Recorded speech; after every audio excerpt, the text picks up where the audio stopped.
Yeah.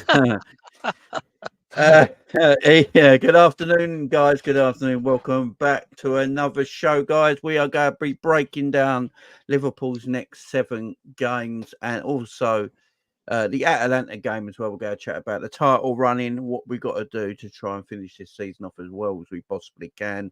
Is the title over yet? All that kind of talk. We're going to be chatting about why our strikers stopped scoring. Why have they given up? Who's to blame? What's to blame? And to talk about all this, we've got my man K-Mac with me. K-Mac, how you doing? I'm good. Hope everyone's well. Awesome, Not all doom and gloom. No, exactly. Big up Ryan on X over there. Big up. He says Jamie 5 on Thursday. Yeah, we're going to talk about the Atalanta game, man. We're going to talk about the Atalanta game. I think, yeah, I've got things to say about that. I think we're going to be all right. I really do. Big up Psychedelic. That's it. Go and hit K-Mac's link there and go and subscribe. So open up another tab there, guys. Hit the link. So you got both up at the same time. Go and subscribe. Easy thing to do. But look, we've got quite a bit of chat about it. We've got all this Liverpool attack and everything to start. We're going to talk about, but before we get to it all, guys, make sure you hit the like, share, subscribe. You know what I do around here. Big up to everyone, and obviously the links in there for K-Mac's channel as well. But K-Mac, obviously the Palace game, it's been and gone now. Everyone's had their say about it, so I don't want to talk about it too much. But we've all had our say about the Crystal Palace game.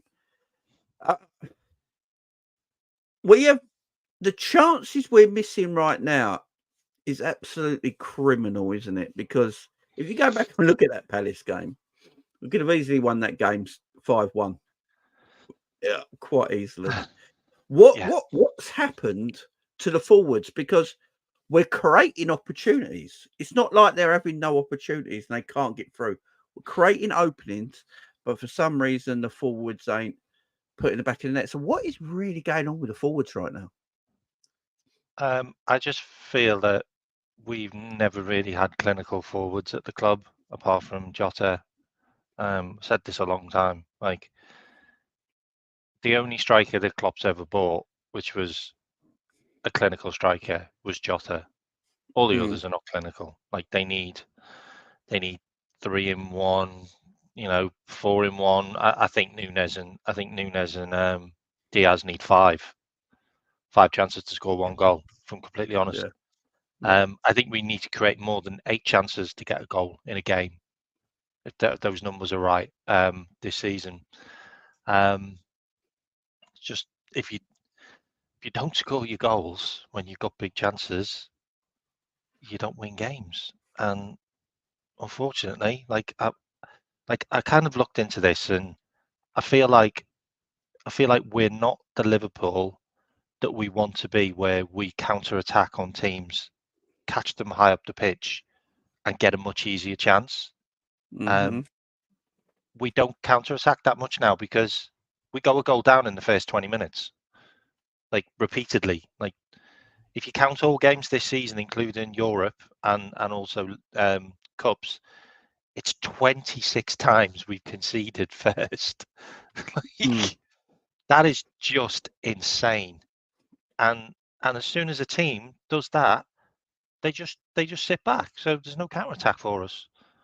So we have to create everything ourselves. We have to literally overflow, flood their entire team, as in the half, with our players, and then we get a break. And it's never an easy break. It's always a scruffy bounce there, or a pass that's intercepted and deflects, and it's not meant to be for that person, but it ends up with that person. Just watch it over and over again. Like, the goals we score aren't great goals. They're not clear-cut chances. Like, they're bobbly, they're scruffy. They're maybe not meant to be for the person that scored it. It's not the way we do things anymore. And it's because we go a goal down all the time. Yeah, I mean, let's talk about some of these strikers. So let's talk about Luis Diaz. So obviously, I've never been a massive Luis Diaz fan because I think a lot of people don't think. Yeah, this is the truth, but I think this is the truth. If you're a forward, in this Liverpool team, I do believe GA makes a massive statement, So you've got to have GA now. Luis Diaz, right? He's played 65 games for Liverpool since he's been at Liverpool. Yeah, he's played 65 games for Liverpool Football Club. He's got 16 goals. I was going to say, I don't think he scored more than 15 goals, but okay, he scored 16. Got 16 goals in. I think that's only in Premier. I'm not sure. I think that's just in Premier League. So he's played 65 Premier League games, and he has 16 Premier League goals. I don't think he's got 5 assists, has he?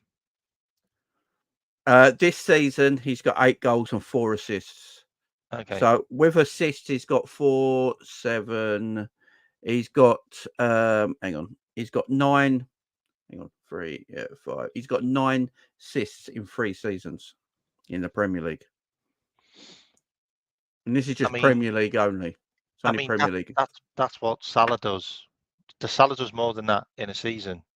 Salah's done more than that in half a season, by the way, for us this season. Salah's created more. Salah's created more chances. What he's done his whole Liverpool career. Yeah, Salah. Mo Salah has created more chances this season than Diaz had his whole Liverpool career. Diaz I didn't even need to look at the stats then, mate. I could just say it. Look, you could go to injuries as well. He's played 13 games in his first season, in 17 games the following season, and 31 games this season. So you can go and look at the games, yeah. But he's played 65 Premier League games, right? 65 Premier League games in a very attack-minded team that's all about outscoring the opposition. And he has 16 Premier League goals and 9 Premier League assists. Sorry, not 9. 9 Premier League assists. Is that stat? I'll give everyone to the chat. Is that stat good enough for a left winger at Liverpool Football Club? Everyone, let me know in the chat. Is that stat good enough for a Premier League left winger playing for Liverpool Football Club? And let's make it clear. A left winger in a Klopp Liverpool Football Club team. Yeah. Remember what they have to provide. It's mad, ain't it? No. It's mad. Make a poll. I'll do a poll with me actually. Make a poll. It's just. I like Diaz. I've always said my problem with Diaz is his end product. I think Diaz is aesthetically pleasing on the eye because he takes players on, he dribbles, he takes players on. And I think sometimes we get lost in that. A lot of people think Diaz has had a good game because he takes a few players on here and there. And I say this every single week. It's about the end product. Yeah, you go back to the City game. Everyone raves about Diaz's performance in the City game. But the 2 opportunities that he had, the things that mattered the most, he didn't do. Yeah, taking on play. Look, I laugh about Jeremy Doku. I know a lot of people that laugh about Jeremy Doku, that he dribbles loads, he goes round people loads, but he's got no end product. People used to say about St. Maximin at Newcastle, yeah, he's good on the eye, dribbles past people, he looks great, but he's got no end product. We don't have that same thing about our own, do we? Well, Luis Diaz is, you do. Yeah. But Luis Diaz is not much. Diaz beats people. He's very good at attacking people. But if you look at the end product, is it good enough? 65 Premier League games, 16 goals. 65 Premier League games, 9 assists. Someone just wrote in the chat 100. Darwin's got more assists this season. 10 assists. Someone just wrote in the chat 100. Where's that? 100 games, 10 assists. What, in all comps? Yeah, if that's true, then Jesus. Yeah, that is true. Yeah, that's true. If you're not, if look, if you're not scoring goals regularly, which he clearly doesn't, then you need to be providing something else, which is assists. Because you're in the area where you should be assisted, and if you're not doing that, then why are you there? Why are you there? That's what I've always said. If Diaz don't score goals, but he gets he provides 10 to 15 assists a season, I'll be like, I'll go, oh, that's quality. So he's taking players on and he's providing at least 10 to 15 assists a season from the left-hand side. I'm all right with it because that's his job. He's obviously not a goal-scoring winger. That's his job. So what is Diaz good at? I'm being honest here. If we're saying he's got 16 goals in 65 Premier League games, 9 assists in 65 Premier League games, he's got 10 assists in 100 games for Liverpool. What is he good at? And no one in the chat say F it, because that's just to give me like like if you're playing football, you should be putting an effort in anyway. No, work rate. I knew someone would write it. Work rate. I think I'm not having work rate. He's done that in quotes. He's done that in quotations, to be fair to him. Good lad. Good lad. It's big up Pimp in the house as well. I see him there. Big up Revenite as well. Big up Scraps. Big up Albert. He does acrobatics. And he's obviously a decent. Yeah, that's it. Redbird's nicked my thing. The maths ain't mapping. The maths ain't mapping. I said that the other day when Redbird's nicked it now. Defensively, yep. I'm going to give Curtis that there. Defensive is one of our best, considering the way. Mate? What you on likes, by the way? Like, I'm not sure. Get those likes up, everyone. Yeah, it seems like it's filling up. Defensively, I will give everyone Diaz's credit there that he defensively works hard on the left-hand side. There's a lot of good things to Diaz's game. It's the end product of his game that's the main issue here. It's the end product of his game. Don't need a defender up front. He's got a lot of like.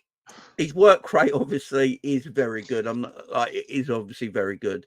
His stamina is great. He does go.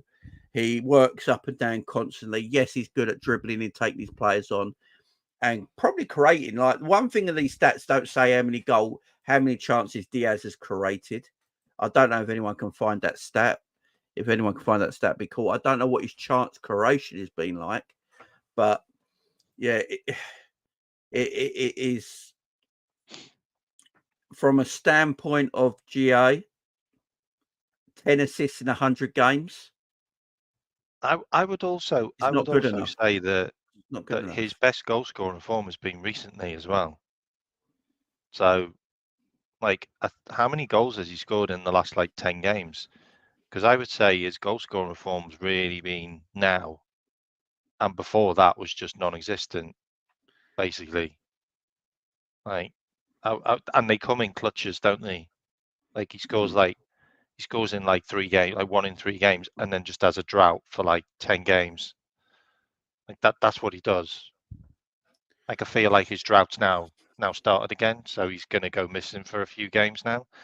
And the thing about it as well, which I'm maybe I'm digging on Klopp here, maybe I am, but if you're not playing good up front, then you get dropped. Because if you're not scoring and you're not assisting, then you step out of the team and some other guy comes in and replaces you. And there's one guy which has just never been used there, and it's Gakpo. And I'll say it again, let's go to Gakpo. He gets 15 assists for his old club regularly every season from the left wing, and there's a reason why, because he's got a really good cross on him, and that was something I seen when we signed him, and I thought, oh, that's a real weapon to have, that flicked cross which comes into the back post. And who could be in the back post? I don't know. Darwin Nunez, Mo Salah, really dangerous players on the back post. I've just seen the stats. Never use it. Luis Diaz has only created 4 more goal scoring opportunities than Gakpo this season. Gakpo's played 0 games really. In the last 2 games, Gakpo has created more goal scoring opportunities than Luis Diaz. Yeah. And in the last 2 games, Gakpo's actually been pretty decent. Yeah, and when he's played there, he's been pretty decent, to be fair. And then, did you hear that thing about what Klopp said about Gakpo as well? Yeah, I know. Just threw him under the bus, he basically said like it's my fault what I did to Cody, why he's got no confidence because So I put him in positions that he shouldn't be playing, and then the last 2 games he played left wing. Exactly, mate, and that makes sense. And is he going to say the same about Dom as well? Is he going to bail Dom out as well by saying the reason why Dom hasn't been playing well because guess what? I've been playing him as a dog's body, basically being the legs in midfield. Yeah. When that's just really not his asset. I mean, he's a good runner, but I'd rather he was running past players and scoring. Yeah, I watched some of this morning. I was up at when I was up and about. I was watching some things on my phone, and I found some games and highlights of Szoboszlai when he played for Leipzig and Hungary, and it's a completely different player. He plays much wider. Yeah, this fact that everyone doesn't think Szoboszlai plays in wider positions for Leipzig and Hungary, obviously, no, he plays in wider positions and he's better in wider positions. But yeah, staying with Diaz for a minute. So I'm just looking at Diaz's Porto record when he was at Porto. So the year that we bought it in 21-22 season, he played 18 games for Porto. It was his best ever year. He got 14 goals and 4 assists. That's why we bought him. That's a great year. Right. Before that, the year before that at Porto, he played 30 games and got 6 goals and 5 assists. The year before that, he played 29 games, got 6 goals and 2 assists. So apart from that anomaly of the 21-22 season, Luis Diaz has never really been a goal-scoring winger or really a creator from the wide hands, like that wide left-hand side that, you know, you had that anomaly. Who else had an anomaly for Liverpool that we bought as well? Darwin Nunez. It's like we only scout one season. Yeah, mate, I had this conversation with you months ago when I went through the numbers on them, and I said they're one-hit wonders. Like we can't expect these guys to be as good as they were when they're coming into a league which is ultimately harder. Like I said this about Nunez. Everyone wonders why Nunez doesn't score many goals. He's playing against world-class defenders and goalkeepers. Like he didn't have them. He didn't have them in Portugal. Like Diaz didn't have them in Portugal. Diaz was scoring like 30-yard worldies on a regular basis. He tries that here, but the goalies save it or the defenders block them. They're better players. Like you have to be better, and they just haven't been better. Like unfortunately, that's just the way it is. Like look at Enzo Fernandez. Has Enzo Fernandez been a hit? Like he's an absolute monster in Portugal. He will take time. We haven't got time to wait for these guys to get better. Like you get one season or half a season and you have to hit the ground running. And how much better is Luis Diaz going to get? This is the thing. He'll be 28 going into next season. He's our oldest, but he's our oldest. Obviously Salah's older, but he's our oldest, newest forward. If that makes sense. That does make sense. I'm looking at his Colombia record as well because everyone keeps telling me his Colombian record, his international record's really good. His international record in 2022 World Cup qualifiers, he played 16 games, got 3 goals and 0 assists as a left winger internationally. So 2020 to 2022, he played 16 World Cup qualifiers, got 3 goals and 0 assists. In the 2023, what we're on now, the 23 to 25 World Cup qualifiers, at the moment, he's got 0 assists, 2 goals, 6 games. In the Copa America in 2019, he played 3 games, 0 goals, 0 assists. In the Copa America in 2021 was a little bit better, 5 games, 4 goals, 0 assists. So for his international record since 2029, since 2019.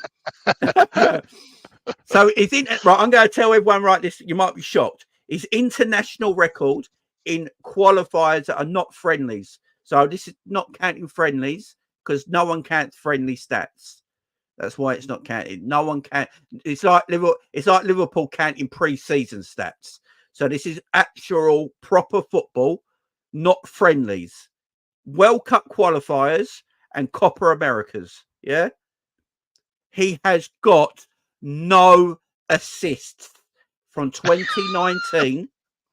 from 2019 to what we now, the 16th of April, since 2019 to the 16th of April 2024, he has got 0 assists in Copa Americas and World Cup qualifiers. And I'm not being funny. 0. Look at some of the teams they're playing. Look at some of the teams they're playing, mate.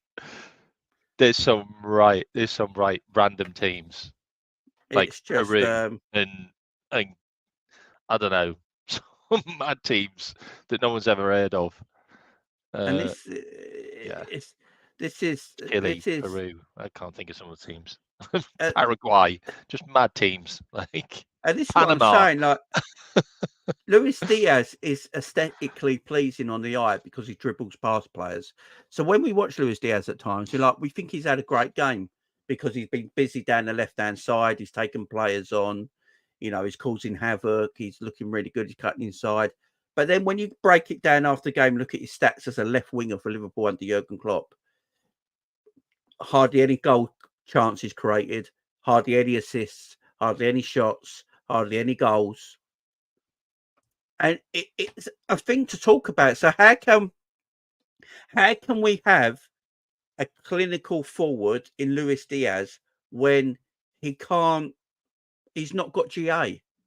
So we can't look for Luis Diaz to get us clinical goals at clinical moments, guys. It's just not going to happen. Do you remember what I said about Diaz as well? And I think I got pelters in the chat over this as well. I still think we only signed Luis Diaz because Tottenham wanted him, and we didn't want him to go to another club because we've missed out on players before because they've gone to other clubs. We had a panic and went, no, we need to get him because someone else is going to buy him and he's going to be amazing for them. Well, he could have just been their Werner, but earlier. He could have been a Timo Werner for them. Like, oh, they've got Timo Werner now. But I'll give you another. Let's give you another signing. 100% Russell.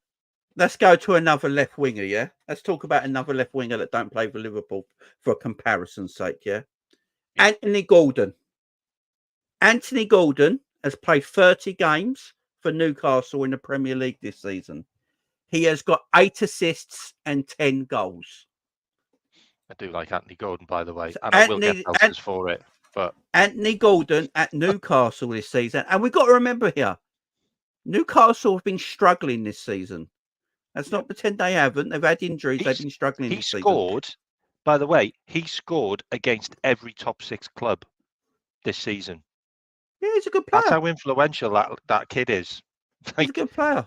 He's a big-time player. He is a diver. Yeah, but he's got the same amount of assists this season as Luis Diaz has got in the Premier League since he's been at Liverpool. In fact, Anthony Gordon has played 43 games in all competitions this season. He has got 11 goals and 9 assists. 11 goals and 9 assists in 43 games. And I wouldn't call Anthony Gordon a well beater either, guys. I wouldn't be sitting there calling him a well beater. Albert's there in the chat. We had this conversation about Anthony Gordon, and the people in the chat were kicking off on us. But yeah, I raised Anthony Gordon from day one. Like, man, if you can go up front for Everton and basically save their season, you and Richarlison, like you get the respect from me. Like, he did cost them 60 million though, didn't he? He did cost them quite a lot. Was it 60 million? But but he looks worth it. Yeah, he looks worth it. Let's do an interesting one here. Let's talk about Cody Gakpo because he is our other left winger. It doesn't seem to get a chance. He doesn't seem to get a chance, right? So Cody Gakpo this season, we all slag Cody Gakpo off. The whole fan base wants Cody Gakpo gone, but they all want to keep Luis Diaz, yeah? Cody Gakpo this season has scored 14 goals and 4 assists. And he never plays in the right position. So everyone who keeps slagging Cody Gakpo off, want him gone. Klopp's already mentioned that he messed Cody up by, he's the reason he hasn't got any confidence because he plays him out of position and all that. He has got 14 goals this season in all competitions and 4 goals. Luis Diaz this season for Liverpool in the Premier League has got 8 goals and 4 assists, but he's played 31 games, yeah? Cody Gakpo has played 30 games and scored 6 goals and 3 assists. But he doesn't in the Premier League, but he doesn't really play left wing for Liverpool. He's played 22 games at centre forward, 7 games as centre mid, 7 games as a right winger, and 10 games as a left winger, right? That's his stats this season. And they're arguably better than Luis Diaz's. But how many times has he come off the bench as well? Can you see that? No, I ain't got that up I'd say most of the time he's off the bench, mate. Yeah, Diaz starts off a load more. Yeah. I mean, if we only win 1 trophy this season, you've got to be giving a kudos to Gakpo because he got us to the Carabao Cup final. He scored all the goals, and he also scored loads of goals in the Europa League as well, by the way, in the qualifiers. So he needs to get a little bit of kudos. Give him some flowers. I do. I mean, I got pelters for it, mate. Hang on. I need to get honesty. My man, Diaz is not good enough. He's got 10 assists in 100 Premier League games in Liverpool. Honestly, if I told you could buy a left winger that's only got 10 assists in 100 games, would you buy him? I'm not having a go. He's not good enough. He's got 10 assists in 100 games of Liverpool, honestly. Would you buy that player if he was available to buy? If you knew there was a left winger out there who's got 10 assists in 100 Premier League games, would you buy him? He's got 8 goals. He's got 16 goals in 65 games for Liverpool. Is that enough? When everyone has a go at Cody Gakpo, who's got more. This is not me about slagging Darwin, like all these players off all the time. But he's not good enough. He doesn't get goals. What do everyone want? Right? This is what pisses me off about this fan base. It really pisses me off. Do you want your strikers and forwards to score goals or be fucking just good on the eye? It pisses me off. I'm getting sick and tired of it now. Everyone comes to me all the time because I just bring you facts. Oh, facts. But they come for me. I get people on other channels coming for me. I get fucking sick and tired of it. I've had enough. I've fucking had enough. Yeah? I want to be a winner. I don't want to be a bridesmaid every fucking season. I'm getting sick of this. Fair play. Absolute fucking sick and deaf of it. We should all want more. We deserve more. The amount of times we've been taken through the ringer now. 1 point. I'm sick of it. I criticise a player and people come at me. Why are people coming at me when we criticise players? Darwin Nunez will never be clinical, guys. I'm sorry to tell you. He's never going to be clinical. He has got... Luis Diaz has got 16 goals in 65 Premier League games. He's got 10 assists in 100 games. Have you got anyone else in your house, by the way? All the time. I am sick to death of people coming at me all the fucking time. Sick of it.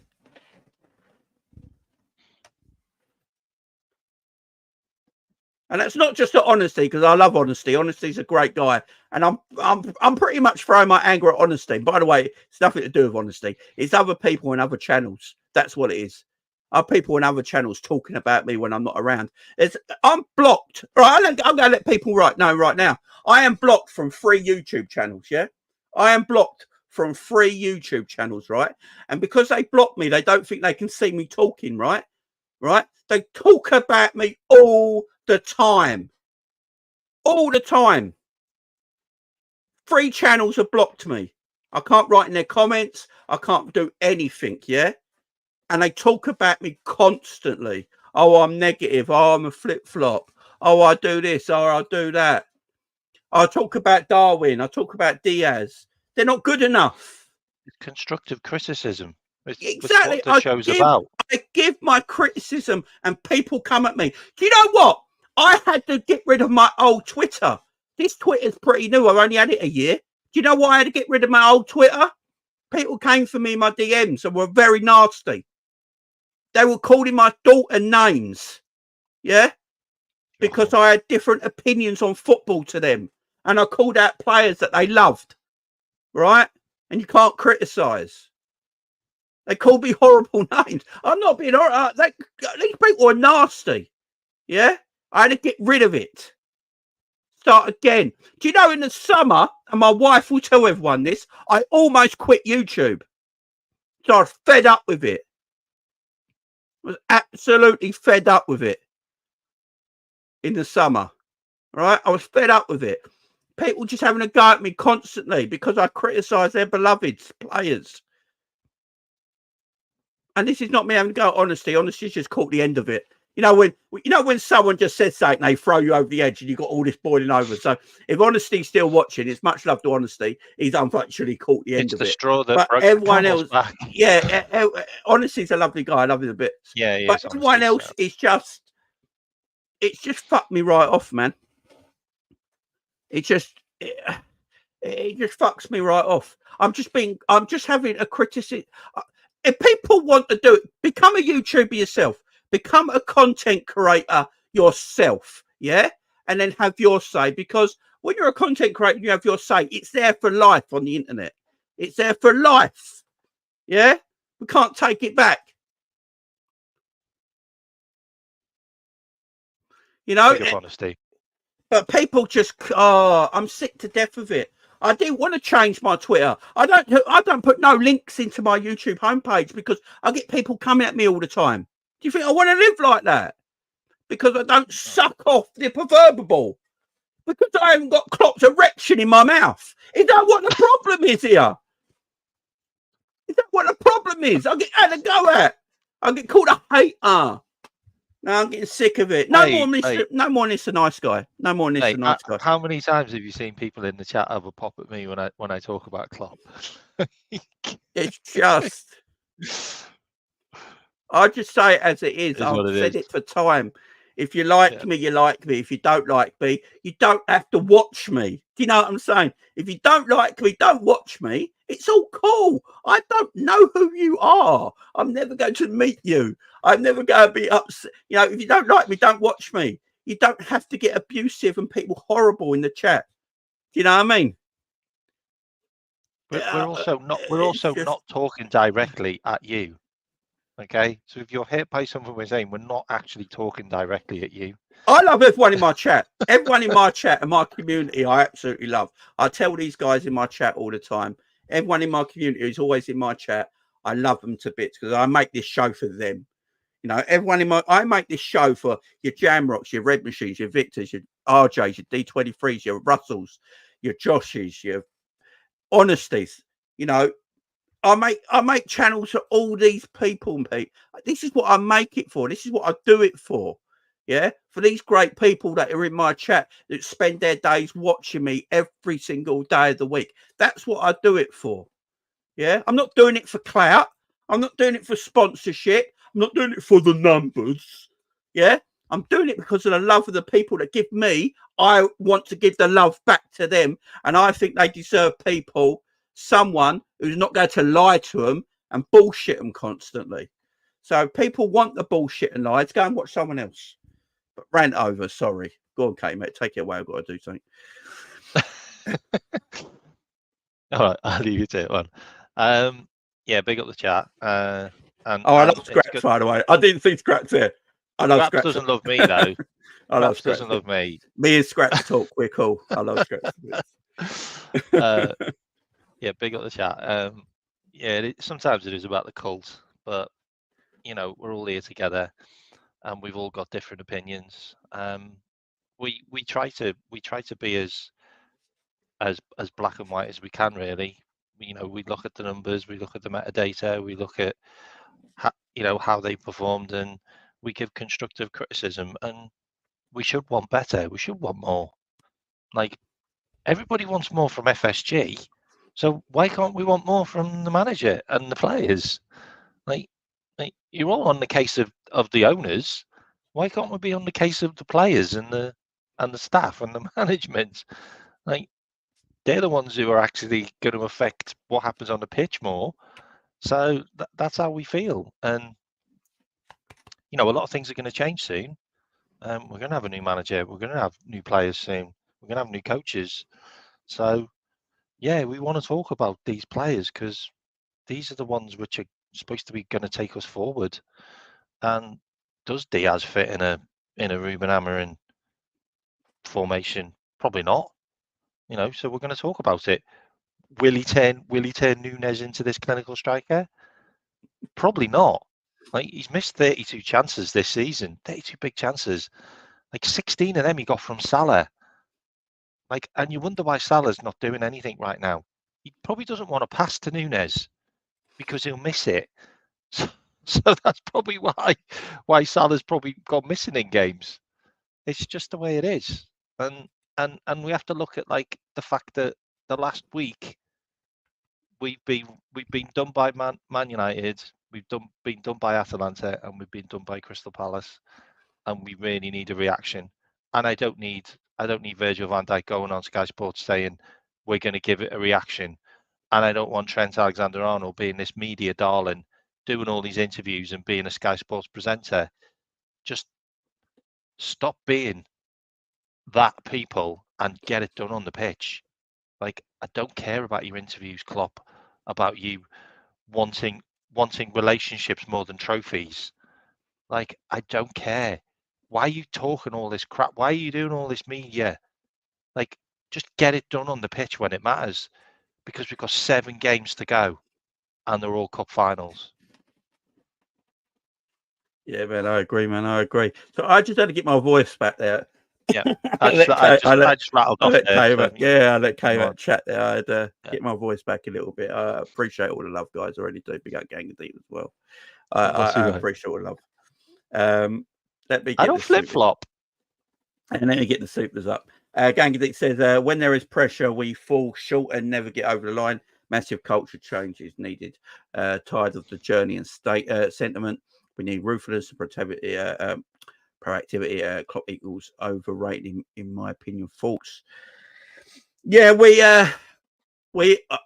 are very much an underachieving club.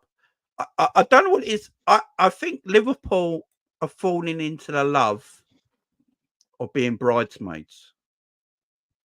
I think Liverpool fell in love with being bridesmaids and nearly men. I think Cal said it last night really well. We always go back to, we almost won the quadruple 2 years ago. Like, we hold on to that for some reason. But the fact of the matter is, we lost them 2 most important trophies in that quadruple. We hang on to things like that. I do think we have got a sentiment where we love too much of being the underdog. I think we really relish being the underdog and pretending to be the underdog at times when we're not the underdog. I think we do have that sentiment at our club at the moment. And we are a very emotional club as well. I think that is a true fact. We are very emotionally based. We play emotionally. The manager's emotional. Players are emotional. We are a very emotional based club. But yeah, there's a lot of sentiment in our club. And I think sometimes you've got to just put sentiment to the side and do your best to try and win. That's the most important thing at the end of the day. But yeah, big out Gang and Deep. Redbird says, leave Jamie alone. This is a true Redding speaks facts. So all you knobheads need to chalk on. So on why you watching just to hate. Big up Redbird. I appreciate love, man. I appreciate love. Big up Albert. So Klopp said she'd leave and leave. Klopp said leave and leave quickly. That is all. Oh, big up Albert. Much love, man. Much love. But yeah, like the Diaz stuff, he doesn't get the numbers. The proof is there. And he just don't get the numbers. And Cody Gakpo, everyone wants out of our football club. Yeah, like literally wants out of our football club. Right, I'll give you some stats. He's played 47 times this season, Cody Gakpo. I bet it probably shocked everyone. He's played 30 times in Premier League, 7 times in Europa League, 6 times in the League Cup, and 4 times in the FA Cup. What position do you think he's played the most this season? Midfield. No, centre forward. Centre forward. He's had 22 games at centre forward, 10 games at left wing, 7 games at right wing, and 7 games in centre midfield. That is the area of the pitch where Cody Gakpo has played this season. I didn't think he played that much as left wing. Like, it must have been really short amounts of time that he's played. Like, as in, yeah, he bet he'll come on have 15, 20 minutes, or he'll play 45, 60, things he's like not that. really like started games from the left wing, as in like had a whole game to get into it. No, he comes on. He's only played like in 47 games. He's just played 10 times on the left wing. That's why you can't remember it. It's hardly. No, fair enough. His natural position is left wing, and we play him there 10 times in 47 games. And if you look at the last 2 games when he's played left wing, when he's come on, he's looked far better than he has done any other position he plays. So I think we all go for Cody a lot. And we like Diaz because of what Diaz gives us. Diaz has got that work rate, that passion, that dribbling, can run at players, takes players on.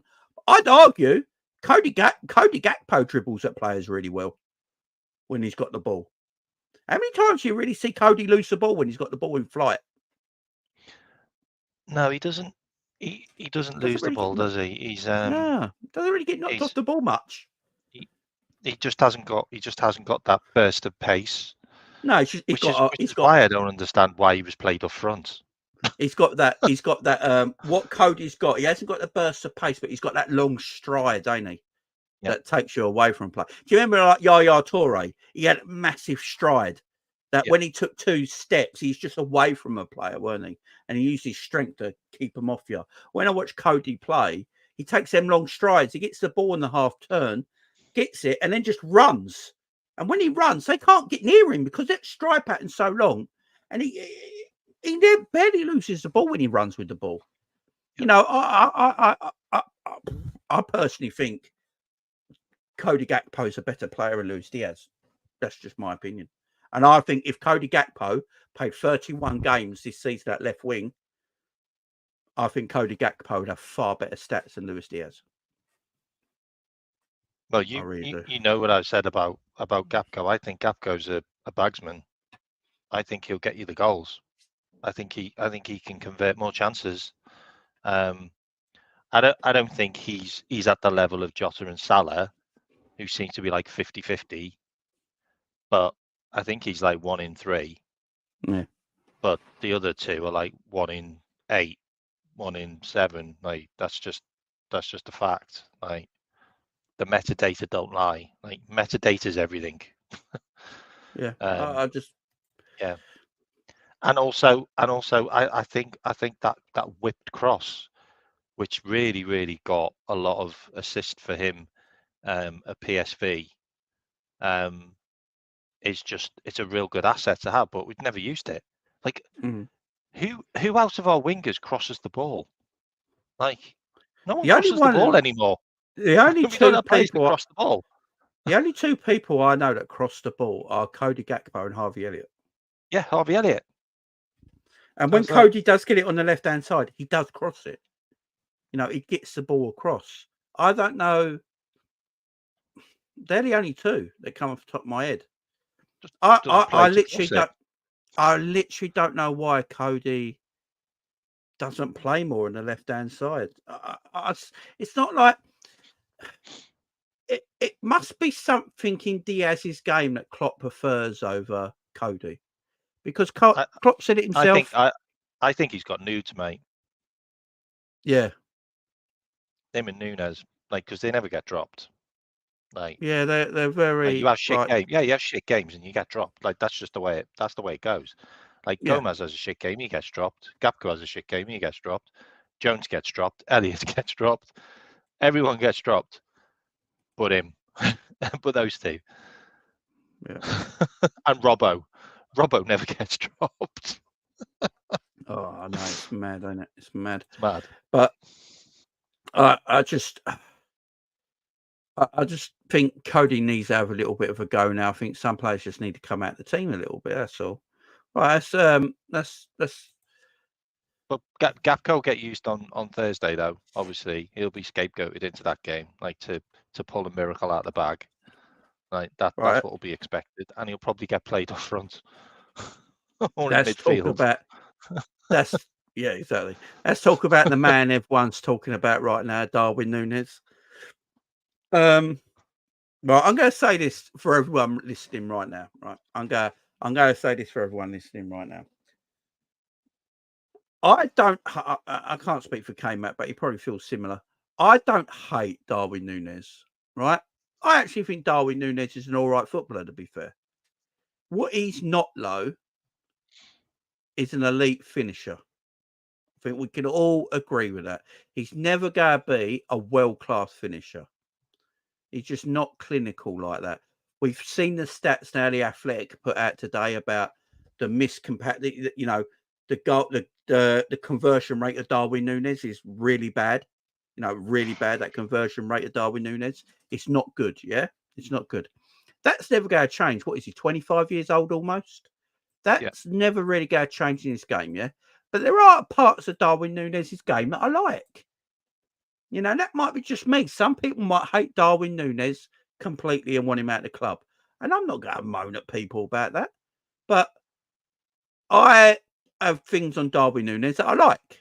There's things on Darwin Nunez I like. I've already said Darwin Nunez is almost undroppable because you take him out of the team, we've got literally no pacing behind. We can't stretch the opposition. So he almost has to play. His work rate is excellent. And I know people talk about the work rate thing, like if I played for Liverpool, my work rate would be that great too. People say this, but it's different than putting it into action, ain't it? So, his work rate is really good. The amount of chances he misses, you'd think he'd be so shy by now. He'd be hiding every game, but he doesn't. He's always there. He's always in your face. He misses. He goes again. He misses. He goes again. He misses. He doesn't hide. He So just I keeps like on that. doing that, though. I That's the like, problem. yeah, and that's the issue. But I like that part of his personality as a player, if that makes sense. That he gives his all, right? He gives his all. Yeah. Is it Darwin Nunez's fault that he plays every single game as a striker, though? When we've got That's options on the bench. You know what? That's a really interesting thing. And one thing I will say, and it'd be good if the Jack could answer this as well. Would Nunez not be more suited to the left-hand side? Because we won't expect him to score all of the goals, and we won't expect him to create all of the chances. But he will create a lot of chances, and he will score a lot of goals from that side. He'll do more. He'll do more than Gakpo, and he'll do more than Diaz from the left-hand side. You can guarantee that. Yeah. And then you put a guy up front who's got a really good conversion rate. Like, that's what you do. That's the natural thing to do. Stop putting him in the position where he will fail because he won't score those chances which fall to him, which need to win you the big games and the important games. He's not the guy.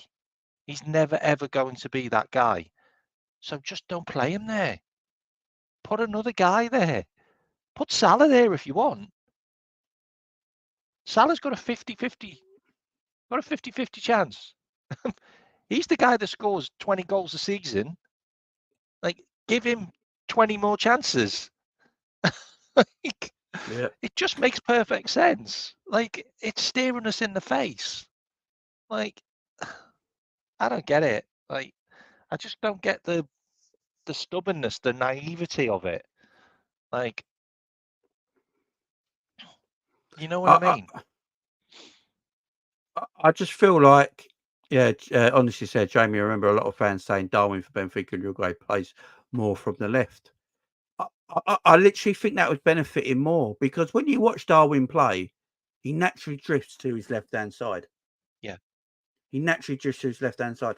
If you look at, I think when you watch Darwin play, I think Darwin's best performances have come when he plays on the left and cuts inside. Yeah. Some of his best goals have come for Liverpool when he's off the left and he cuts inside. So some of his better goals have come from that position. I would say all of his outside the box goals have been from the left hand side. Yeah, they all. It's when he cuts in. You know, he does it. He hasn't got the so he cuts in, don't he? Like Mane used to do. Yeah. Down the left, cut in, go towards goal that way, right? You know, and because he's got his pace, I think he's caught offside too much in the centre forward position. But when he's playing on the left side position, he's got more room to stay on side, and he can use his pace better off the left than he does through the middle. I don't honestly believe Darwin uses his pace correctly playing as a centre forward. That's why he's offside. That's why he's offside so much.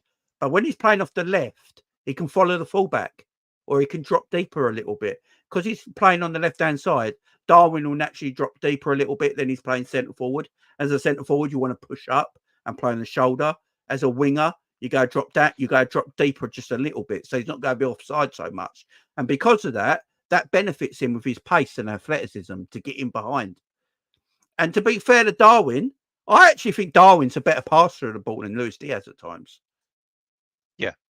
I actually think he passes the ball across the goal quite well. You know, he's had a few good crosses on that left-hand side this season, where he puts the ball right across the face of the goal and stuff like that.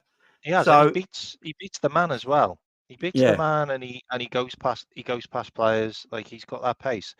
The only thing, which, you know, say what you want in the chat on this, but I've always thought this from day one. I just don't think Nunez is intelligent enough to be a number 9. No, you need a lot of game intelligence. We can't sit here and pretend Darwin Nunez doesn't get a lot of opportunities to score. He gets a lot of opportunities to score. He's not elite enough or at level to be that kind of goal scorer. Look, Darwin Nunez will score goals for Liverpool. He's done it this season. He's got 18 goals. So he will score goals for Liverpool. Darwin's probably going to end this season on 20 goals in all comps, yeah? So he will score goals. But at the end of the day, he's not going to be that level of goal scorer when you need him the most. Do you know what I mean? Because you only have to look at his chance creation. You know, that stat that the Athletic put today. You know, I think Salah was 15 in 15. Jota was 7 in 7. Gakpo was 4 in. I think Gakpo was like 4 in 9, which is actually pretty good. Yes, and then I think what was and then Darwin was like, was it 13 in 65? 12 or something. 12 in 65 was it, or something mad like that? No, I think it's 12 in 32. 32, yeah, 12 in 32 for a conversion. 65. Yeah, it's about to say. I think 65 in total, isn't it? I've got to be honest, mate. It feels like that. Yeah. If he was a better... Oh, no, it's 7 in 39, wasn't it? It was 7 in 39, his conversion rate. Yeah. God. So if he was just a little bit of a better finisher, you're talking about a striker that would be top goal scorer in the Premier League right now. Because this is what I keep saying about the Darwin hate, right? Darwin gets himself into goal scoring positions, yeah? He's very good at getting himself in great opportunity and positions to score goals. So if Darwin's conversion rate was just, I don't know, 5% better, he'd be top goal scorer in the Premier League. Because he gets himself into good goal scoring opportunities. But he hasn't got that clinical edge to just put himself over the top. He always goes for power, or he goes for the weird finish. Do you remember a few weeks ago when Mark Owen said that finish is a bit weird and he should never have scored it that way when he chipped the goalkeeper? Yeah, it was. And he said, it looks so obvious now that it was. Yeah, and he said back then, scoring that goal is 1 in 10. It's mad to take that way. And then what happened against Atalanta? Darwin went for exactly the same finish, didn't he? And he pulled it well wide when you're meant to go around the goalkeeper. Yeah. So what it is with Darwin, he will get goals. He does get himself in goal scoring opportunities, and he will grab goals. The problem is his conversion rate is that high for a reason, because he's just not clinical enough. So, on my thing on Darwin, I don't want to hate on the guy. I think he's a good player. I think if Darwin played the same amount of games as Luis Diaz on the left, I think Darwin would be more industrious for us as a left winger to Luis Diaz, personally. Yeah. I don't hate the guy. I want best for him, but he's never going to be an elite finisher. He's got 11 Premier League goals for Liverpool this season. 11. Does anyone actually think that's good enough? No. It's not like he don't play games. He's played 30 Premier League games as Darwin Nunez. He pretty much starts almost every game. There's a few substitute appearances in there, or if he's out injured. But he pretty much starts every Premier League game. You said he's got 11 Premier League goals. How many chances has he had? How many shots has he had? Exactly, and this is the thing. And this, I think, isn't he the second most shot taken player in the Premier League? Actually, I'm going to look now. I think he must be top 2 for. I think chance goals chances created. Ollie Watkins. Yeah, and Ollie Watkins is 19 Premier League goals. So yeah, exactly. This is the thing. 39 big chances. There you go. 39 big chances, 11 goals scored is not good enough. Yeah, I agree. So 11 Premier League, and it's not like he struggles for opportunities. If Darwin Nunez scored 11 Premier League goals for Nottingham Forest, I would go, that's pretty good, because he's not getting enough opportunities to score 11 Premier League goals. Yeah, right. Or if he played for Sheffield, if Darwin Nunez played for Sheffield United and got 11 Premier League goals, we all sit here right now and go, well, he's a pretty good player, because he scored 11 Premier League goals for Sheffield United, who don't create goals, opportunities. But he's got 11 Premier League goals for Liverpool Football Club guys who create more chances than probably any club in Europe. Are you ready for this? 11 Premier League goals. Ready for this? 11 goals, 103 shots, 43 shots on target. That's way less than 50%, by the way. So he's got 11 goals on 43 on target. 25 big chances missed, and he's hit the woodwork 9 times. The woodwork doesn't even count as a big chance missed, by the way. And I'll tell you something which will blow your mind. 59 Premier League appearances. Guess how many goals? Go on. 20. They're Diaz numbers. They're Diaz numbers.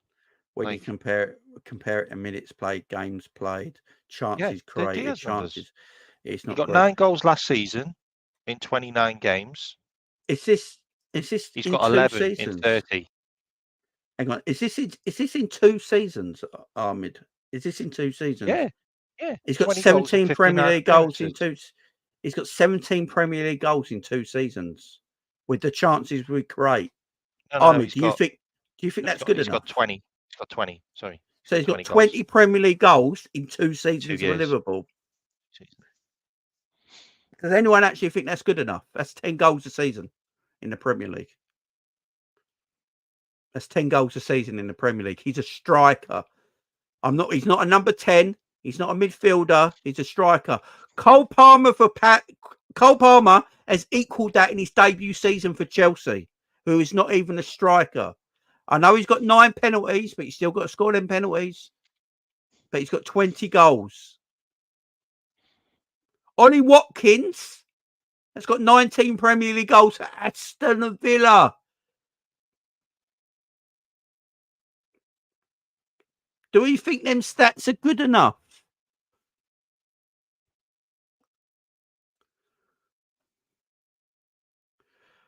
Jamie, he has the second highest missed rate in Europe over the top 5 clubs.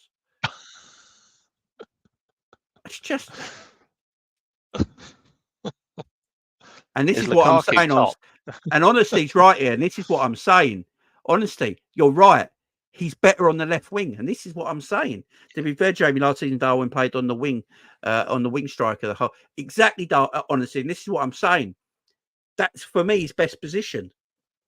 Would we be sitting here moaning that Darwin's got 20 goals in 2 Premier League seasons if he was a winger, as much as he is a centre forward? Probably not. Probably not. If we went Darwin's a left winger and he gets 10 goals a season, and he will create chances as well because Darwin's got pace. He'll probably get 8 a few assists. He's got 8 Premier League assists this year, so that's okay. Those numbers are fine for the left wing. So if he played as a left winger with their numbers, I don't think any of us are moaning. Yeah, I'm okay with that. But because he's your striker, yeah. When you're your striker, don't forget, as a striker, he won't have as many. His conversion rate won't be as big as a winger as it is as a striker. Because as a striker, he's to getting the goals because he's going playing through the middle. So his conversion rate would actually be smaller as a winger. So if he's getting similar numbers as a winger with a less conversion rate, then that's fine. That's maybe where he should play. That's where he should play. So honestly, he's got 8 yellow cards, by the way. Someone wrote 10. He's got 8 yellow cards. Can I just give you Ollie Watkins numbers? Because this is the thing about it. This is basically what Nunez should be getting, really, because he's playing an Ollie Watkins type role. Watkins has got 19 goals, 95 shots. Nunez has had more shots than him, by the way. And he's had 43 shots on target, and he's had 19 big chances missed. So Ollie Watkins misses big chances. But Ollie Watkins has scored double. Yeah. The thing is, a thing about this big chance miss thing, yeah, no striker on planet Earth is usually a 1-in-1 striker for their whole career. You miss chances, yeah, it happens. I believe Haaland is probably the best finisher in the world, has got the most missed chances in European football. But no one says anything because he gets 30 goals a season. It's perfectly fine. But Darwin's not at that level yet where we can go, it's okay because he gets 30 a season. He's not there yet. And will he ever be there? I'm not sure. Salah's conversion rate is probably not the best in his whole career. Right? No. He misses a lot of chances. We watched Salah the other week have 14 shots and only scored 1 goal. And it was the most in Premier League history. So that conversion rate is stinky. Yeah. Well, was that the winner? Yeah, but because Mo has got Mo's got a back catalogue of getting 30 goals every year. We are more calm with it because we know Mo's at the beginning of the season. I bet most Liverpool fans go, right, Mo will probably get 20 to 30 goals this season because we're so used to Mo getting that. With Darwin, he hasn't got that back catalogue to fall on yet. He just hasn't. Mo's numbers are pretty insane, though, mate. He's most numbers are Premier League goals. Numbers are mad. He only had 93 shots. There's 17 goals off those 93 shots. Like, that's pretty insane.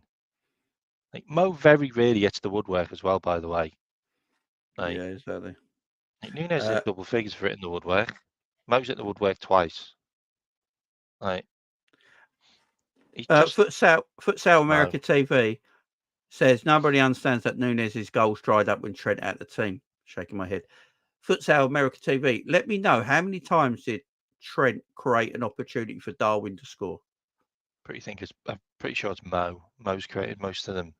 I thought it was more Mo and Darwin than Trent and Darwin. Yeah, I might be wrong. Let me know, my friend. You might be right. I don't know. I haven't looked at them numbers. Big up to you. Mo created like 12 of those big chances, or it might have been more. Because Mo could have been in double figures for assists if Nunez had scored those chances, and those were really high value XG chances. For me, it just makes perfect sense. You just play him as a left winger. Like, those numbers are okay. Let's go on Darwin's career, though. So Darwin's career as a player, yeah. Go back to 2021. He played 1 game, no goal. Go back to Europa League in 2020 to 2021 season for Benfica in Europa League. He played 7 games and 5 goals. 21, and then go to the Champions League of 2020, 2021, he played 1 goal, no goals. 1 game, no goals. Then 21-22 season, he played 10 goals and he played 10 games and scored 6 goals in the Champions League. That's the year we bought him. In Portugal for Benfica in 2020, in the 2020-2021 season, he played 29 games in the league, scoring 6 goals, but getting 9 assists. Yeah. So he got 9 assists that season and 6 goals. In the year before we bought him, he played 28 games and scored 26 goals in the league. That is mad, yeah? Right? He's never had a season like that again. Exactly the same season as Luis Diaz. Luis Diaz in 21-22 season for Porto scored 14 goals in 18 games. 21-22 season for Benfica, Darwin Nunez scored 26 goals in 28 games. Both players have never had another season like that before or after in their careers so far. So we just assumed that they were just going to continue that on for us. That's what we. Yeah. That's why we bought them. It's like, oh, they peaked. They've hit the straps now. This is when we signed them. When we should have gave them another year really to see whether they could consistently do it. What I noticed with what I do notice with Darwin Nunez is that he creates a lot of opportunities for others.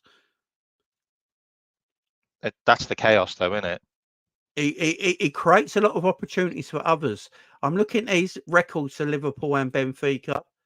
He does create opportunities for others, and his assists are quite high. For a forward, his assists are quite high. So put him on the left. You might be able to do more because you'll have more space. His assists are quite high. You know, for Liverpool this season, in the Premier League only, 30 Premier League games, 11 goals and 8 assists. Last season, he played 29 games in the Premier League, 9 goals and 3 assists, yeah? In the Europa League this season, he's played 9 games and 5 games and an assist. If I go back to his Benfica days, 4 assists and 9 assists in his previous 2 seasons. So he does create opportunities for others. In Uruguay, this season for Uruguay, he's got 2 assists. So Darwin does create goals for others as well. And that seems to be his strong put. That he can score goals and he can also create for others, which if I tell you another player like that in our team who score goals and creates for others, it's Mo Salah. And Mo Salah's a winger. He's an inside forward. He's a wide player. Maybe Darwin Nunez needs to be our left version of Mo Salah. If you look at the numbers and what he does, you'd really say be a bit more creative, get goals, gets assists, put him in the wide area like Mo Salah does for Liverpool right now, make him the left version of Mo Salah, and then go and get a proper striker, like an actual elite finisher next season. Because you can't rely on Jota for the whole season. Or you play Jota and you try Dan's. Because I genuinely believe Jayden Dan's could be something special given the chance. Rotate him and Jota. Oinstein said Liverpool are talking to Niko Kovac, the Croatian manager. I believe me and K-Mac said here last week, that it wouldn't shock us if Liverpool get a manager that no one spoke about. I know. It's what Didn't we do. Get sacked? Didn't he get sacked? It's what we do. do. Stuttgart. It's a weird one. Do you know the thing with Kovac as well? He only stayed at clubs 2 or 3 years. Yeah. It's a weird one. I don't get that at all. I don't get this at all. I don't understand the Kovac thing. I don't get it. It's got to be a ploy. It's got to be. It's got. You know. I think personally. I've said it many times.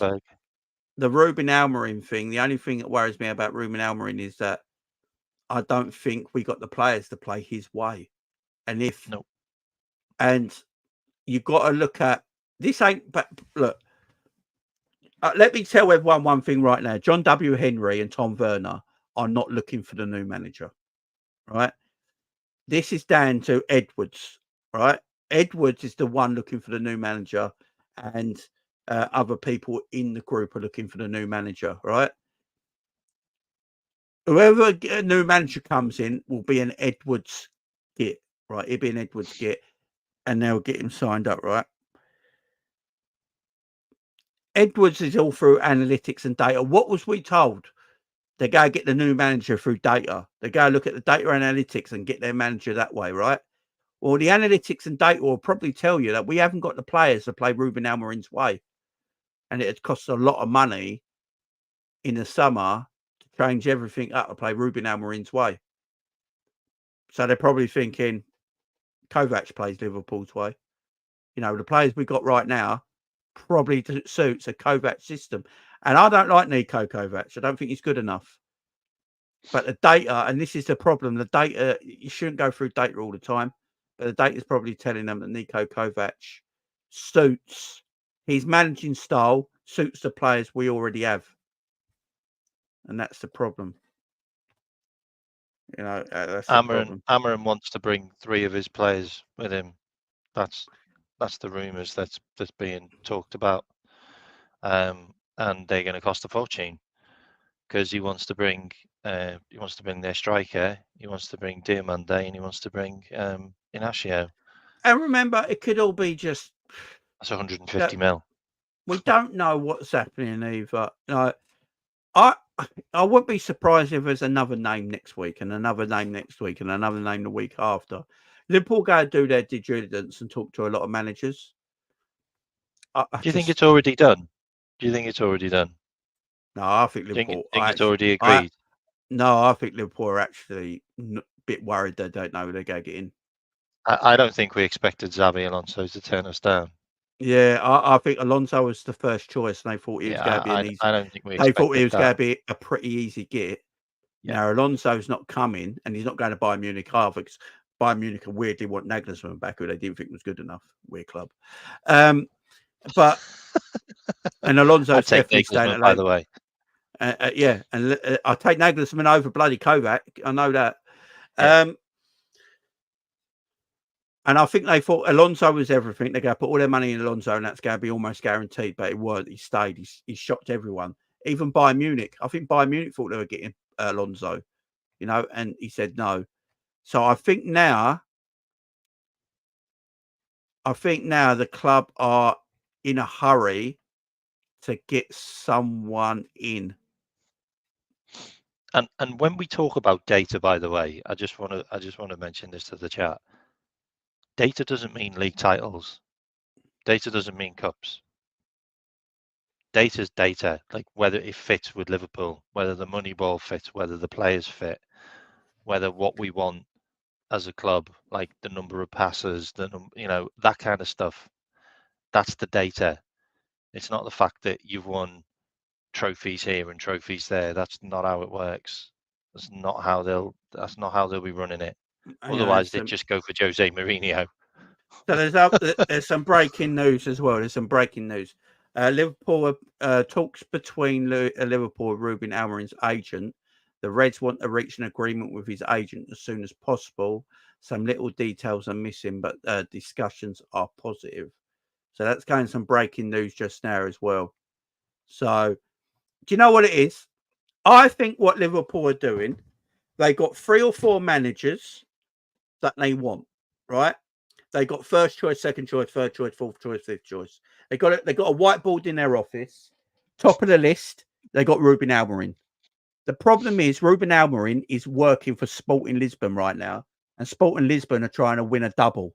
They're going for their league, right? So Liverpool can't just come out and go, right, we want Ruben Amorim. We're going to tell the world we want Ruben Amorim. We're going to talk to Ruben Amorim. You can't do that at the moment. So you got to go do it in the background, right? So you can't know that deal's going to happen. So if that fails, then they got Niko Kovac. It's probably easier to get. If that fails, they got then someone else and someone else and someone else. So they're going to make sure they go into the end of the season knowing exactly who their new manager is. So hearing that breaking news, I'm still going to say it's going to be Ruben Amorim. So I think below that is Thiago Motta, by the way, not Niko Kovac. Thiago Motta was mentioned by David Ornstein months ago. So I don't care what Fabrizio Romano says. He's an absolute spoofer. Like anyone who pays him enough money can. If I paid him enough money, he could make up a rumor about me. Yeah. Breaking news. K-Max on JV's channel from Fabrizio Romano. Yeah. So Santi has just sent. It's Santi. It's from him, but I believe he's a Portuguese journalist. So I actually believe more of the Portuguese journalists than the foreign journalists and the English journalists right now, because they'll have more information on it. So, and look, it was the foreign journalists straight away that said Alonso to Liverpool won't happen, and no one believed it.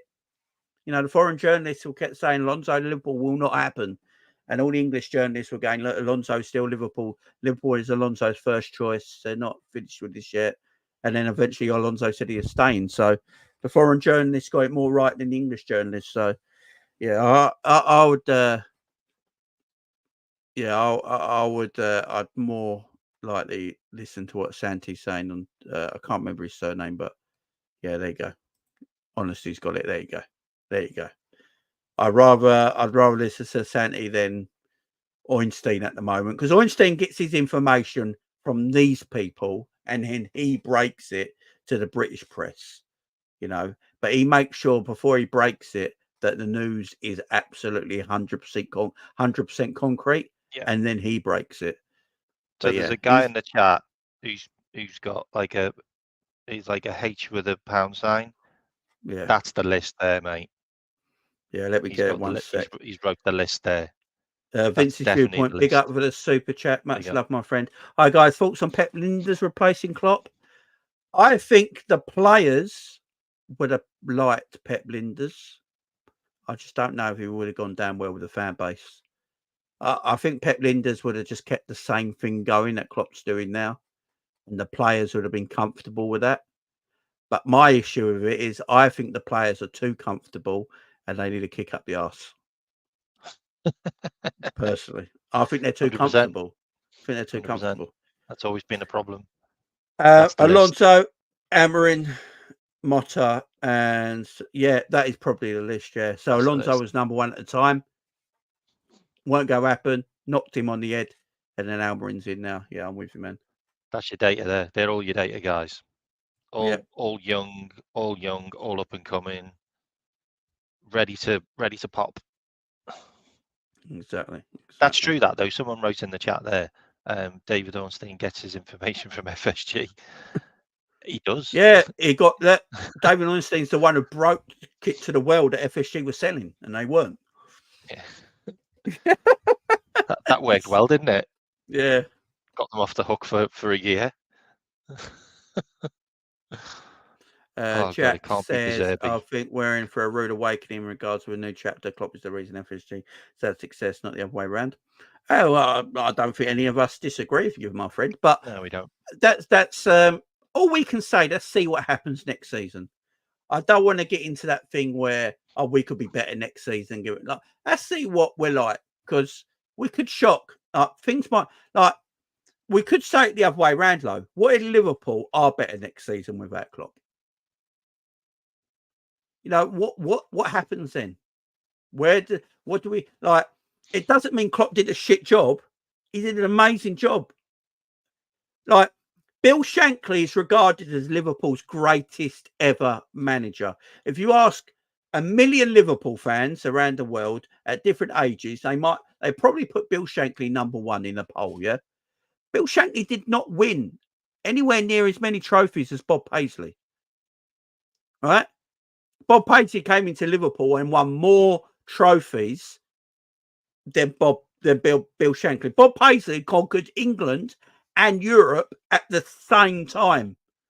Yeah, not many managers in world football have ever done that. He conquered Europe. Was it 19 trophies in 6 years? 9 years, wasn't it? 19 trophies. It was mad. And he won 3 European Cups. 3 European Cups. He conquered England and he conquered Europe and England at the same time, right? But everyone still regards Bill Shankly as the greatest of all time because what he did to Liverpool. What was it? From 1959 till 1976, was it? Or It's 77? the foundations in it. Yeah, he put the foundations there for it to grow. What Klopp's done, he's put the foundations there for Liverpool to have success. So the new manager that comes in might actually have more success than Jurgen Klopp. We don't know. We have no idea. But it's thanks to Jurgen Klopp for putting them foundations there. And that's what everyone will always remember Jurgen Klopp for, you know? Oh, yeah, this is a great point. So David Woodfine, I believe, is the loan manager previously at Liverpool. Yeah. Is that correct? I believe he was. He was he the loan manager? Yeah, and he's coming back. He's coming back to the football club. He worked before under Edwards. He used to work under Edwards before. He was the loan manager. He's getting the band back together. He's getting it. Yeah, he's doing Glastonbury for one last time. He's getting one last time. He's getting the band back together, man. He's getting the band back together, and yeah. And if we look at our most successful time as a Liverpool fan base since when Jurgen Klopp joined, it was under the background of what Michael Edwards did. So I think someone's wrote about Julian Ward. I think Julian Ward could maybe be looking at us getting another club. I think he's involved in that, you know. And I also think we're going for, I think his name's Bento. He's already signed, hasn't he? He was the director of football from Benfica. We got him, yeah. I think he's already signed, he's going to be looking after the second club. Yeah, he works for FSG, so he don't work for Liverpool. Yeah. Like he was at Man City, by the way.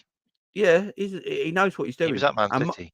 And Michael Edwards, in theory, actually works for FSG, not for Liverpool Football Club. He's actually part of the FSG board now, but he's the CEO of International Affairs, which means he basically runs Liverpool Football Club. That's what he does. Yeah, he does the day-to-day running. Yeah. But yeah, it's gotta be. That's really funny. That, by the way, also remember Edwards bought Naby Keita.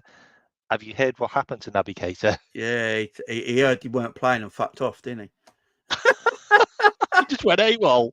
He heard he weren't playing and fucked off. He went, nah, I'm not having that. See you later. I'm off. What a joke. Yeah, you don't play me, I'm off. To be fair, when we bought Naby Keita was not a good player. No, not the data on Naby Keita was insane. Let's be honest. Like, yeah, go back, go watch Naby Keita in his Leipzig days. He was a baller. He was a proper player. And when we got him in, when he started his Liverpool career, he was excellent. But the problem with Naby Keita, he's made out of wet noodles, ain't he? So he just bag of quavers. Yeah, just like Thiago. Yeah, that's the problem there. That's just the like problem there with Naby Keita. Bags of quavers. He's suspended till next season. Yeah, it's hilarious. Like Wolfsburg, like he just found out he weren't playing. He rang up the manager and went, "Oh, I ain't turning up then. Fuck you." They're like, "What?" Just like got rid of him. Spent loads of money on him as well, on wages. It's hilarious, absolutely hilarious. So yeah, we talked about Cody. We talked about right. Mo Salah's an interesting one at the moment. Because I think we can all agree Salah's form is poo-poo, yeah? I think we can all agree Salah's form is absolutely poo at the moment, but Salah's stats are mad. So this season, Salah has only played 26 Premier League games. That's all he's played this season. This is actually the least Premier League games that Salah's ever played at this time of the season. Yeah, I was going to say that. He's played 26 Premier League games and he's got 17 goals and 9 assists. He's 3 behind Haaland and Watkins. It's mad. And Palmer now. And Palmer now. And he's only played... He got 4, didn't he? He got 4 in his last game. So yeah, he's played 26 games only in the Premier League this season. Yeah. And he's got 17 goals and 9 assists. It's mad. Can you imagine how many assists he'd have if Nunez had converted some of those chances? Well, not even Nunez. Jesus. Diaz, that ball to Diaz against Man City that he put wide. It'd probably be on 20 assists if we converted better. And if Easy. VAR hadn't shafted us a few Easy times. be on 20 assists. But let me give you Mo's stats all Liverpool career, yeah? So 2017, 2018, 36 games at Premier League only, 32 goals, 10 assists. That was an insane season, that. The season after, when everyone knew and doubled up on Mo Salah. So what everyone's got to remember, he scored 32 goals in his Premier League debut. 32 and 36 games in the Premier League. He missed everyone forgets. Salah missed 2 Premier League games that season. So he could have got 34, 35 if he played 38. But he played 30. He played 36 games. 35 goal record. There's a 35 goal record, isn't there? Yeah, he got 32 goals in 36 Premier League games and 10 assists. So everyone knew about Salah after that. So the following year, everyone doubled up on Mo Salah, yeah? That season, he still got 22 Premier League goals and 8 assists. So the season after that, he had a bit of a downturn, but he only played 34 Premier League games. He got 19 goals and 10 assists. That's because they trebled up on him, mate. Yeah. Season after that, he played 37 games, got 22 goals, 5 assists. Season after that, he got 23 goals, 13 assists. Season after that, 19 goals, 12 assists. And then this season, he's on 17 goals and 9 assists. That is only Premier League only. Premier League only. Mental. So what it tells you, Salah's just going through shit form right now. Salah's form's just not very good. It's just not very good right now.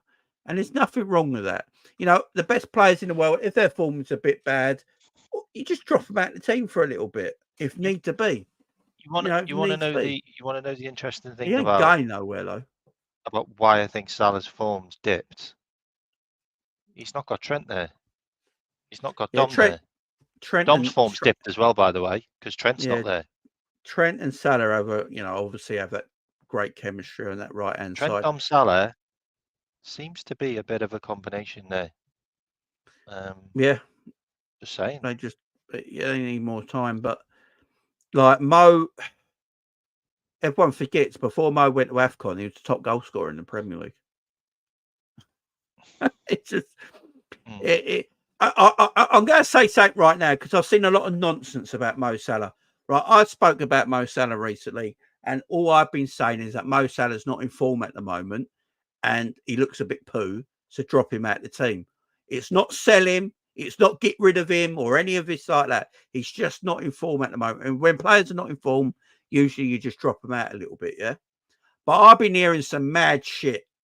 I watched the Football Terrace yesterday, basically people saying that Mo Salah is never good with the last 10 games of the season since he's been at Liverpool. Complete myth. Do you want to bring those numbers up? Complete and utter myth. I believe Terry did it. Big up Terry Floors, by the way, who broke that myth and said, like, in the years that Mo Salah's been at Liverpool, with the last 10 games of the season, he's got 65 GA. Yeah, he's normally chasing down that golden boot, isn't he? So he's it's just complete. Fire. It's a complete myth that rivals like to bring up. You know, it's just a complete myth that rivals like to bring up. And also, like, rivals are now going on about, like, Mo Salah can't take his man on anymore, right? Us Liverpool fans know that, right? We know what Salah's limitations are, right? And then everyone goes, oh, he's a stats man, he's a GA man, he gets goals and assists, and no one's ever going to take that away from him. But he can't take a player on no more. He's meaty. He has we hear Liverpool fans say he's had a bad game today, but he scored 2 goals. Yeah, that's Mo. Yeah, but then I'm seeing rivals pick up their players for having bad games and scoring goals. So can we stop the agenda? Mo is what Mo is. He's very creative. He's more creative than most forwards in the Premier League, full stop. And he bags goals. It's what he does. Do I like the fact that he can't take a player on no more? No. He's lost pace, yes. You know, we've seen it recently. He can't get past fullbacks like he used to. I think eventually Mo might come inside a little bit more, pause, and become like a number 10 eventually in his career, a little bit later in his career, because he's so creative with the ball. But he gets goals, man. Mo will score goals before the end of the season. He just will. He just will. It's just... He's so creative as well. Like you said, K-Mac. If our forwards could put the ball in the back of the net, he'd be on 20. He'd be on 20 assists this season with 17 goals. He'd have 17 goals and 20 assists. You know how mad that is. I know. If you look over his career as well, he's always high in the assists. He's always high. He's always got high numbers in assists. Even when he is like playing more further forward, or he's beating the man and he's scoring more goals. But his numbers are still going to be just as strong as they'll always be this year. And yeah, he may have had a dip, but he may have had a dip because Trent's not been in the team, and that combination with him and Trent's always been there. He's always been there, Trent. This is the biggest injury crisis Trent's ever had in a season, ever, at Liverpool, by the way. And also Salah, by the way. And Salah's never injured. So those two are always a constant in a Klopp team on the right-hand side. Yeah. You'll always have Salah and you'll always have Trent because they're never injured. They've both been injured this season. And they've both been injured when the other hasn't. So they've had to play without the other. So that could be the deciding factor why Salah's been off a bit and Trent's been off a bit. Simple as that. Yeah, they have. And look, the only way Salah goes, by the way, and I've said this on a couple of other shows, is if Salah wants to go. I don't see Edwards selling Salah without Salah wanting to leave. It's not going to be a sale. Like, you're going, even though you want to stay. It's not like that. Edwards loves Salah. That's his baby. Honestly. Yeah. What the fuck? How am I a racist? What have I been racial about, my friend? Please tell me. What the hell is that comment? How am I a racist? This is what does my head in these comments, man. These comments. Just remove that person, mate, because that doesn't make any sense. Nothing's been said. This is what does my absolute. The Japanese. So what have I said about the Japanese? You do know my favourite player right now is Wataru Endo, yeah? He loves Endo. You do know I've got a thing called Endo Time where I absolutely love the guy, yeah? What the hell? What the hell, my friend? What the if anyone knows me, Wataru Endo is my guy. This is madness. Mate, don't let it get to you there, mate. Okay. Absolutely. No. Oh my god. Right, let's carry on.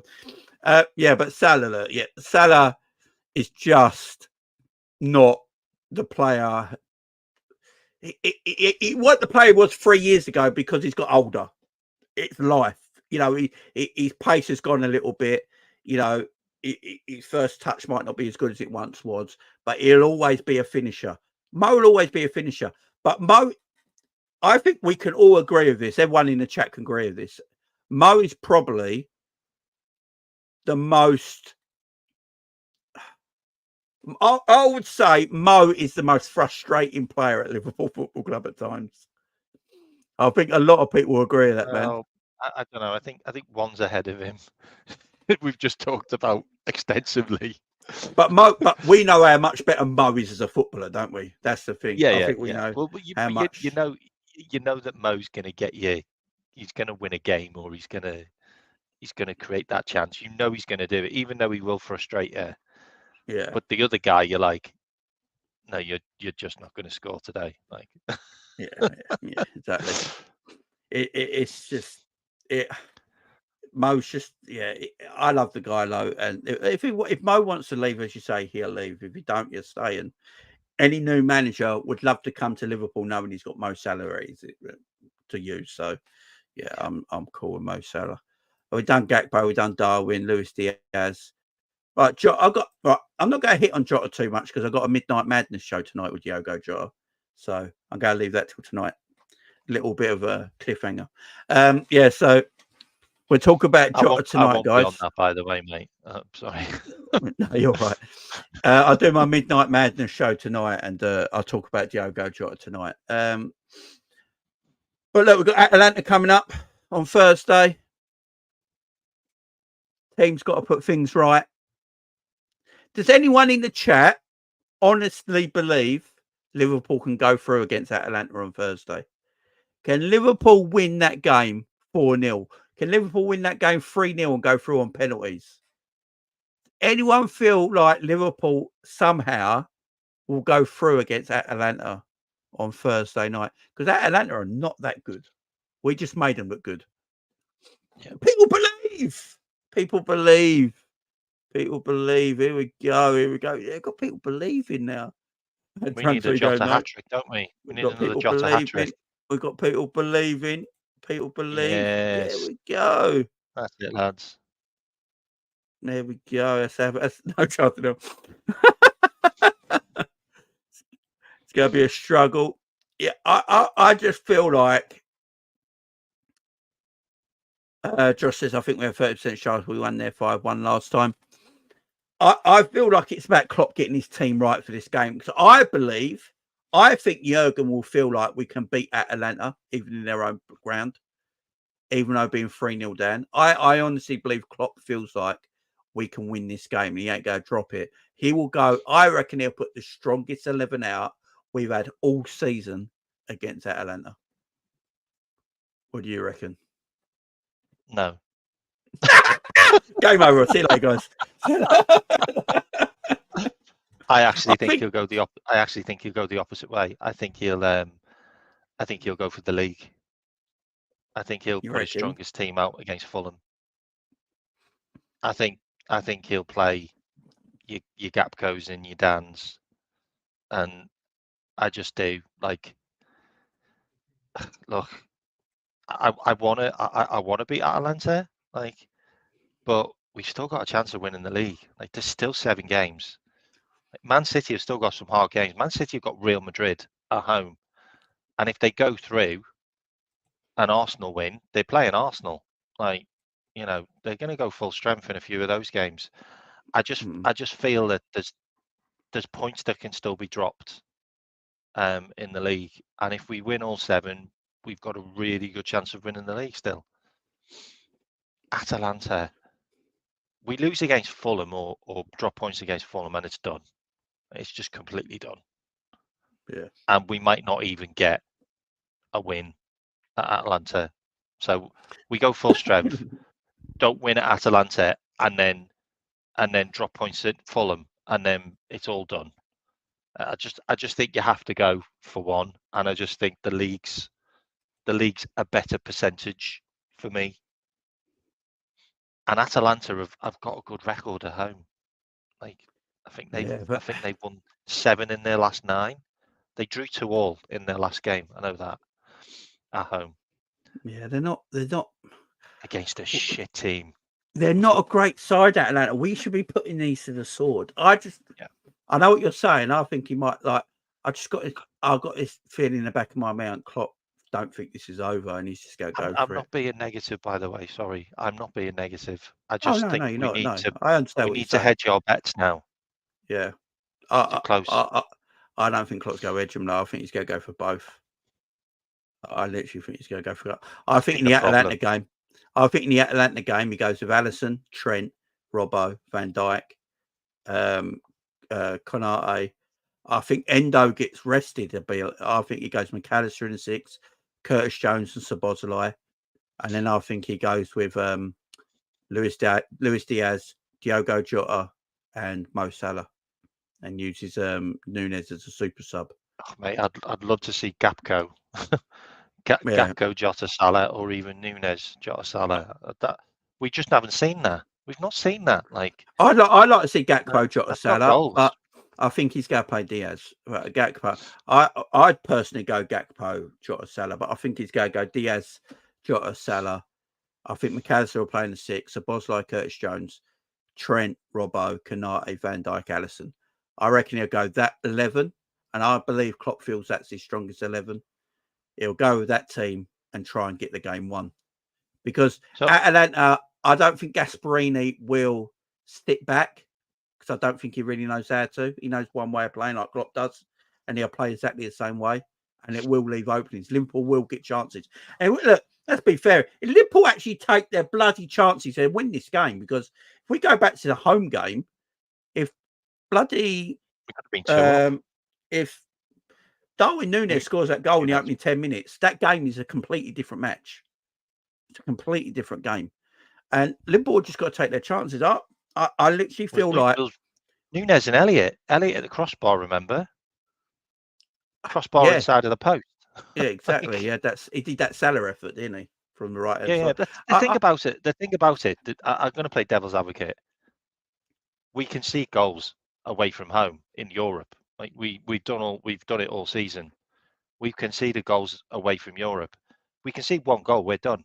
Like you've got to score 5 then. Like I just look. Well, we score. I want to win everything. I want to win everything.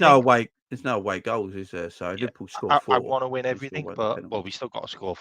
We still got to score 4 to win the game. Like so them or penalties. Yeah, them scoring won't actually matter, will it? Because then it'll go just to extra time. So there's still 5 goals. You know what? 5 goals, mate. You've got to score 5 to win. I feel like Liverpool will go 2-0 up quite early. Yeah, this is what I reckon. I reckon Liverpool go 2-0 up quite early, and then it'll take forever to get that third goal. And we'll be sitting there like, oh, it's like the 80th minute. We ain't got that third goal. We'll be doing a Liverpool thing then, won't we? It wouldn't shock. I'm going to sit here and say it wouldn't shock me if Liverpool won. It wouldn't shock me if Liverpool won that game 3-1. Yeah, that'd be a piss take, wouldn't it? Can you imagine? Could you imagine? We're 3-0 up. We're about to go to extra time. And they score in the 89th minute. That'd be so Liverpool, wouldn't it? If we play Ali, then we've got a real chance of. I'm actually never conceding a goal. You know what I mean? I think we go through. I just got this sneaky feeling. I literally got this sneaky feeling. Who's with me? Some people with me in the chat. I've just got this sneaky feeling we're going to go through. I really do. I've got this sneaky feeling we're going to go through. But the thing that annoys me the most is we played that first leg like there wasn't a second leg. Like, you went 2-0 down. Stop trying to bloody attack. Like, just take it on the chin. Like, take it on the chin. We're 2-0. Like, we're 2-0. Like, let's just shut shop now. We're not going to score. Like, we're just not going to score in this game. Like, let's just shut shop and take a 2-0 loss. But no. Like, you know, and then we make it so more difficult. Think about everyone talks about the Barcelona thing. No, that was at home. All right, that was at home. Anfield crowd did something special in that game as well. This is away in Italy. On Thursday when they decided to do the protest at the wrong time. Big up Pondelf. Sorry, man, I didn't see your super chat. I only just saw it saved, so I do apologise. Really fed up with the Klopp-holics. Can't criticise a manager who got tactically 3 times in 1 week because we won the Prem 4 years ago. Big up Pondelf, man. Big up Pondelf. I see what he's saying, though. I see what he's saying. I did, for some reason, that super chat, it actually came in like half hour ago, but didn't save for some reason. But big up, man. We haven't talked about that one. We spoke about that, didn't we? Did we speak about Pep Lijnders, though? Yeah, we did. We said that the team would probably like him to stay, but because it's easy. Yeah. It's just, I don't know what it is. Everyone's saying I'm deluded. I'm just trying to be positive, guys. I'm trying to put a positive spin that we will win on Thursday. I can't help it. And then win the league. And win the league. If we still do that. Okay, that's some spin, that, mate. I'm sorry. If we still do this, right? Oh, man. I'm going to keep it. And it's definitely the Liverpool way, isn't it? That I will be live Thursday night after the game, no matter what, right? And if we lose and didn't go through, you lot can have come at me, and I will sit here and take it. But if we win and go through on Thursday, some of you guys in the chat, I will come for you. I promise you. I will come for you, beautiful people in the chat, if we actually go through. But if we don't, I will sit here. You guys in the chat can just take shots, not them sort of shots. What am I doing? You can take shots at me constantly. You can take shots at me constantly. No problem. No You can problem. just I get love drunk. you all. Yeah. Take shots. Oh, but guys, Big up. appreciate it, guys. We're going to finish it there. I'll be back here for Midnight Madness tonight, talk about Diogo Jota. Can he save our season? That is what it's about. So I hope to see you all then at midnight. Thank you very much for joining me tonight. Thank you very much.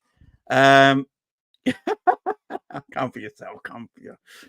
I appreciate it, love you guys. Thank you very much. I'll see you again tonight, and appreciate it, love. And don't forget to go subscribe to KMac as well. The link's been in the live chat. Yeah, we must win everything. Let's do it. Why Everything.